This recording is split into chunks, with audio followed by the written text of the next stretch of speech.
सबसे बड़ा धर्म। गौ माता में देवताओं का निवास होता है और गौ दर दर भटक रही है। समाज को गौ संरक्षण के लिए आगे आना चाहिए, क्योंकि गौ सेवा सबसे बड़ा धर्म है। आज हम बात कर रहे हैं गुना शहर के एक समाज सेवी इंजीनियर ON शर्मा जी की, जो जिले में ही नहीं अपितु जिले के बाहर भी अपनी समाज सेवा के लिए जाने जाते हैं। हर समय चाहे कोई गरीब हो या अमीर या फिर कोई जानवर, ये हमेशा उसकी मदद के लिए तैयार रहते हैं। ऐसे ही इन्होंने जिले भर में घूम रही गायों की परवाह करते हुए एक गौशाला का निर्माण भी कराया, जो गुना शहर से लगभग 8 किलोमीटर दूर बजरंगगढ़ में मौजूद है।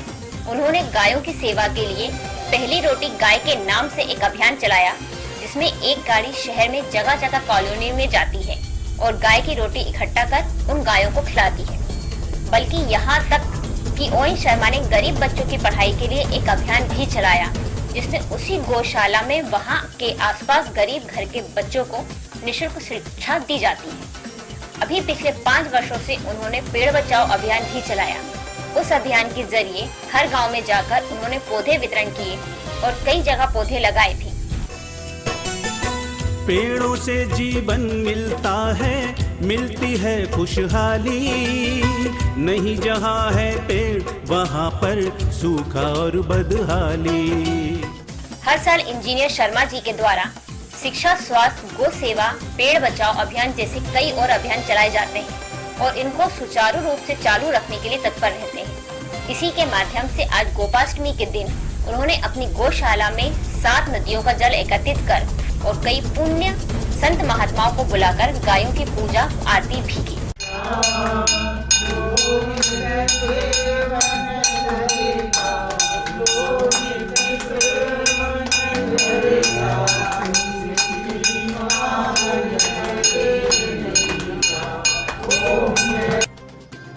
हमारी माँ गौ माता आज का सर्वश्रेष्ठ दिवस है। जैसा हम सब जानते हैं, गोपाष्टमी का पर्व हम सबके लिए बहुत सौभाग्यशाली है। गौ माता है जिनके अंदर में हमारे वेद, हमारे अध्यात्म, हमारी संस्कृति सभी में हम सबको पढ़ने, सुनने और देखने को मिला है कि गौ माता के अंदर 33 करोड़ देवी देवताओं का वास है।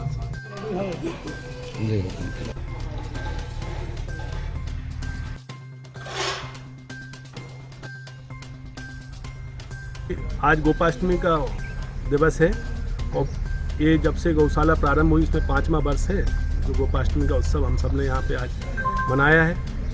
और इसमें गौशाला में जो अपनी गौ माता की सेवा हो रही है, ये गौ माताएँ सब अपन को कहीं ना कहीं बाज़ार में या हाईवे पे जहाँ से भी मिली हैं, वो अस्वस्थ हैं या कहीं से वृद्ध हैं और एक्सीडेंट से कभी हैं, तो उन सबकी यहाँ सेवा एक प्रकल्प है।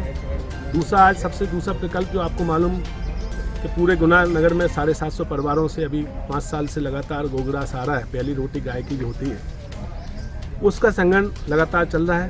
उन सेवकों का सम्मान किया है जो इस सेवा को चला रहे हैं और साथ ही आज 469 परिवारों से और श्रृंखला कल से चालू हो जाएगी गोग्रास संगठन। जी भाई साहब, मैं पूछना चाहूँगा कि कितनी गौशाला में कितनी गाय होंगी अभी लगभग? अभी करीब 137 करीब गौवंश है पूरा जी जो यहाँ पे है, उनकी सेवा हो रही है। और 750 परिवारों से अभी गोग्रास आ रहा था और आज से जैसे मैंने अभी बताया कल से अपनी 469 परिवारों से और गोग्रास का संगठन चालू हो जाएगा जी। यहाँ पे शिक्षा का एक प्रकल्प है जो आंगन विद्यापीठ है, उसमें ऐसे परिवार जिनकी शिक्षा में उनको इतना अवसर नहीं मिल पा रहा, उनके परिवारों के बच्चों का 1 से लेकर 5वीं तक एक प्रकल्प चालू है यहाँ आंगन विद्यापीठ, जो कोरोना की वजह से अभी वो है, उसे 5वीं क्लास तक के बच्चों की निःशुल्क शिक्षा है यहाँ। और अध्यात्म के साथ साथ में पूरी आधुनिक शिक्षा की पूरी व्यवस्था है।